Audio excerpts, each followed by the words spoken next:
प्रवासी समन्वय आणि संघर्ष समिती सिंधुदुर्ग यांच्या वतीनं कोकण रेल्वेच्या विविध समस्या आणि काही प्रमुख मागण्यांच्या संदर्भात प्रशासनाला जाग यावी यासाठी सिंधुदुर्ग नगरी रेल्वे स्थानकाच्या आवारात जन आंदोलन छेडण्यात आलंय।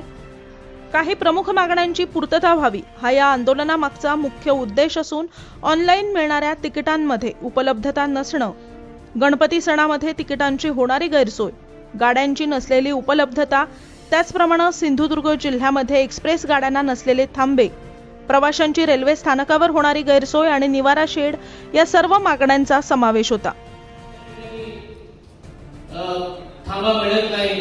आपण पाहिलं तुम्ही ऑनलाईन जर रेल्वेचे महत्त्वाचं बघायला गेलं तर त्याप्रमाणे कोकणाला न्याय मिळाला असं इथे जमलेल्या सर्वांना वाटतं। नेमक्या मागण्या म्हणजे अशा आहेत की प्रमुख आमची मागणी म्हणजे सगळ्या लोकांना त्याचा फायदा होईल।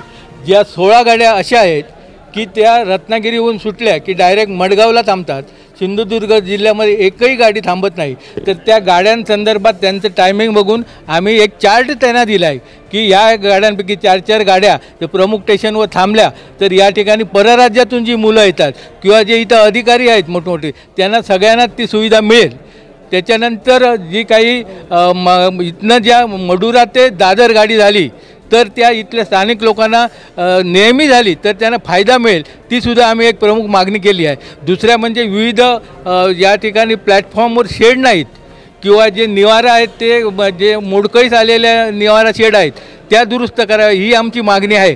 आणि या ठिकाणी ज्या काही स्वच्छतेचे प्रश्न असतील, लाईटचे प्रश्न असतील किंवा PRS सिस्टीमचे प्रश्न असतील, ATM किंवा त्या ठिकाणी तात्काळ एक आर्थिक हे करण्याची सुविधा मिळावी अशा विविध मागण्या आम्ही या ठिकाणी मांडलेल्या आहेत आणि त्या मागण्या आमच्या मान्य काही प्रमाणात होतील असं वाटलं आहे। परंतु जर आमच्या मागण्या मान्य नाही झाल्या तर आम्ही निश्चितच पुढचं पाऊल उचलू, ते तीव्र आंदोलन होईल। ते कशा प्रकारचं होईल ते मी आता डिक्लेअर करत नाही, पण नक्कीच त्याची तीव्रता वाढत जाईल आणि मग प्रशासनाला नमतं हे घ्यावंच लागेल एवढंच मी सांगू इच्छितो। आपलं नाव कसं?